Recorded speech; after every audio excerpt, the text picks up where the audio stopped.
আসসালামু আলাইকুম।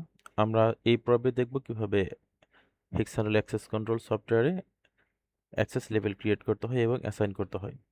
আমরা অ্যাক্সেস কন্ট্রোল ট্যাবে গেলে দেখব যেখানে অ্যাক্সেস লেভেলের একটা অপশন আসবে। সেখানে আমরা ম্যানেজ অ্যাক্সেস লেভেলে যাব। একটি অ্যাক্সেস লেভেল তৈরি করব।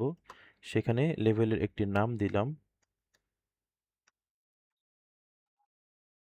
এরপর আমরা এখানে দেখতে পাবো আমাদের অ্যাভেলেবল ডিভাইসগুলো। সেটি সিলেক্ট করে অ্যারো বাটনের মাধ্যমে সিলেক্টেডের ঘরে নিয়ে আসব এবং অ্যাড বাটনে ক্লিক করব। তাহলে আমাদের অ্যাক্সেস লেভেল তৈরি হয়ে গেল। এরপর এই অ্যাক্সেস লেভেলে আমি পার্সন অ্যাসাইন করব। অর্থাৎ কে কে এই লেভেলের ডিভাইসে প্রবেশ করার ক্ষমতা পাবে বা ব্যবহার করার অধিকার পাবে তাদের সেট করব। অ্যাসাইন টুতে ক্লিক করার পরে এখানে আমার ডিভাইসে থাকা ব্যক্তিগুলোর নামগুলোকে শো করবে। আমি যে পার্সনকে অ্যাসাইন করতে চাই অথবা সবাইকে একসাথে সিলেক্ট করে অ্যাড বাটনে ক্লিক করব। আমি এখন এই ওভারভিউ অপশনে বা ওভারভিউ ট্যাবের ভিতরে দেখতে পাবো এই অ্যাক্সেস লেভেলের অ্যাসাইনের প্রসেসটা।